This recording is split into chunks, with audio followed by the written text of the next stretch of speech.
Olá, muito boa tarde a todos. Meu nome é Bruno, eu sou psicólogo e psicanalista.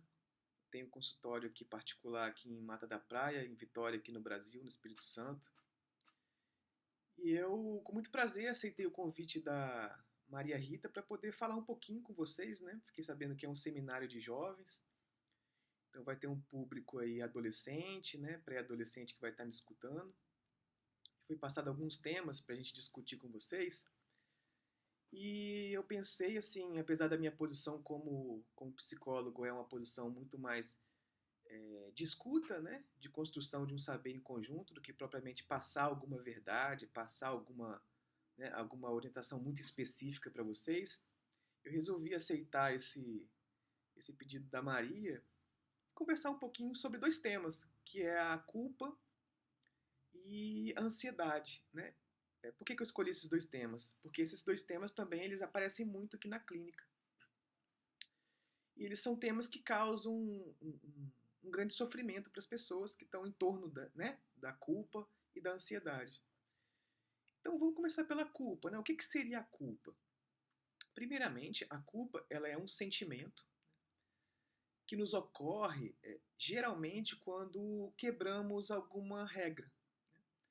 Quebramos alguma regra, seja religiosa, seja uma regra de uma moral particular que nós temos, seja uma ética, né?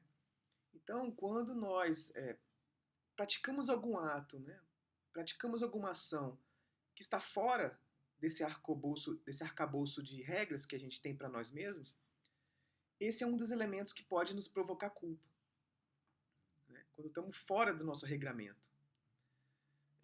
Só que esse elemento ele vem acompanhado de mais dois. Então nós temos três atos constitutivos da culpa. O outro é que essa regra que foi quebrada, ela nos é muito cara. É uma regra que nós temos como grande valor. Ela nos vale muito. Esse é um outro elemento da culpa. O terceiro elemento é que nos vem uma sentença depois disso, que é: eu poderia ter agido diferente. Então, vou dar um exemplo. Pode ser que nós temos uma amizade muito cara para nós e, de repente, numa discussão nós nos exaltamos, falamos mais alto, isso nos causa culpa. Às vezes nós ofendemos, né, um familiar, um pai, uma mãe, com palavras que, apesar de estar engasgadas lá, né, nós não gostaríamos de ter dito. Então aí vem a culpa. Geralmente, as ações que nós praticamos e que nós nos sentimos culpados depois são ações que às vezes estavam guardadas conosco. Né?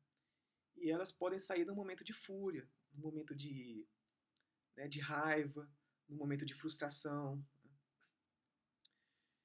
E um principal elemento que provoca a sensação de culpa é a seguinte ideia de que eu poderia ter agido diferente. Então, ou seja, uma sensação de que eu era livre para fazer uma outra coisa e não fiz. Mas aí eu pergunto, será mesmo, né? Será mesmo que você poderia ter agido diferente? Será que naquelas circunstâncias aquilo seria possível, né? Outro ponto que eu pergunto, será que aquela regra que você criou para você e você não pode violar, será que ela não é muito, às vezes, rigorosa para com você mesmo, né?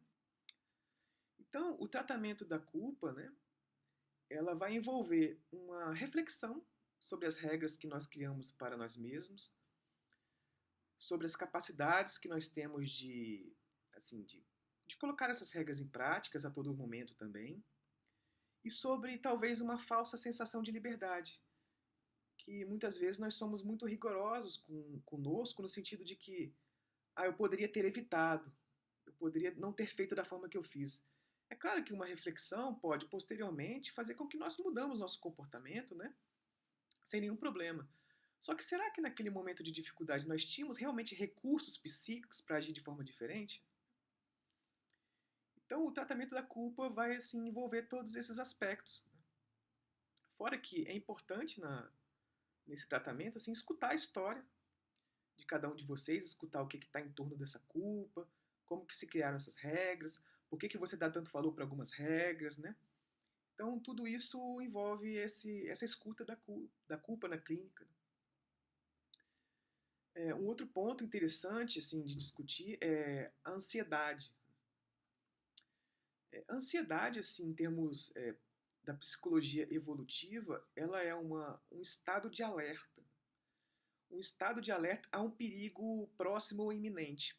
Então, a maior parte da vida do homem, né, do ser humano, foi vivida assim em ambientes inóspitos, em ambientes de violência, em ambientes de ataque. Então, a ansiedade é uma preparação que o nosso corpo tem, uma preparação fisiológica para resistir, né? E para, quem sabe, combater esse perigo real. Essa é uma explicação evolutiva da ansiedade. A ansiedade também ela é uma sensação de mal-estar por nós vivermos em sociedade. Né? E o que isso implica? Viver em sociedade implica que nós vamos a todo momento lidar com julgamentos. Nós vamos lidar com expectativas do outro para conosco. Nós vamos lidar com demandas do outro, demandas de trabalho, demandas de estudo, né? E a ansiedade vem como, às vezes, um sentimento de que isso, né?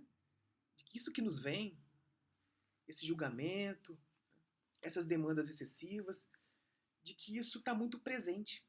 Está muito presente. Então, a ansiedade também pode gerar uma certa inibição.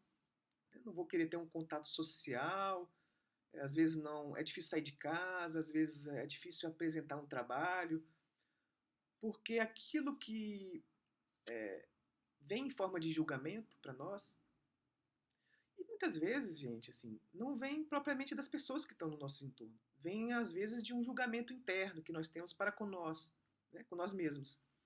E isso está muito presente, e isso provoca ansiedade. A ansiedade também pode provocar uma incapacidade de fazer laços no cotidiano, porque estamos muito preocupados com o futuro, né? Muitas preocupações com situações financeiras, com provas que estão por vir. E isso pode provocar um certo empobrecimento das relações cotidianas. Né? Então, basicamente é isso que eu vim conversar aqui com vocês.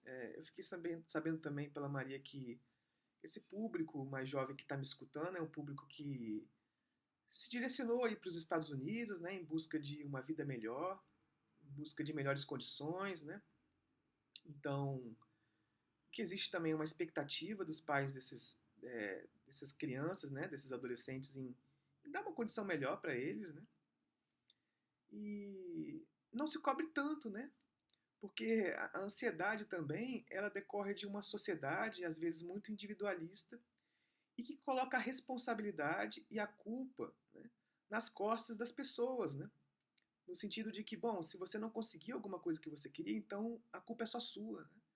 Como se você não tivesse tido o esforço necessário para conseguir aquela coisa. Mas não é bem assim. Né? Conseguir as coisas é difícil, muitas vezes não vai dar para conseguir sozinho, às vezes você vai precisar de uma ajuda, né? Você vai passar por dificuldades. Então, a igreja, né, a comunidade no entorno, é muito importante assim de solicitar apoio. Não encare assim a vida de forma assim muito individual, no sentido de que eu tenho que conseguir, né, por mim mesmo, e se eu não conseguir é culpa minha, foi assim displicência minha, né? Às vezes é importante compartilhar esse sofrimento com o outro, compartilhar as dificuldades e entender que lidar com os problemas de forma coletiva, de forma menos individualista, né? Às vezes até de forma menos consumista, é um caminho interessante para lidar até com a culpa e lidar com a ansiedade. Tudo bem? Um abraço para vocês, espero que seja um dia de festa e de bons encontros. Um abraço.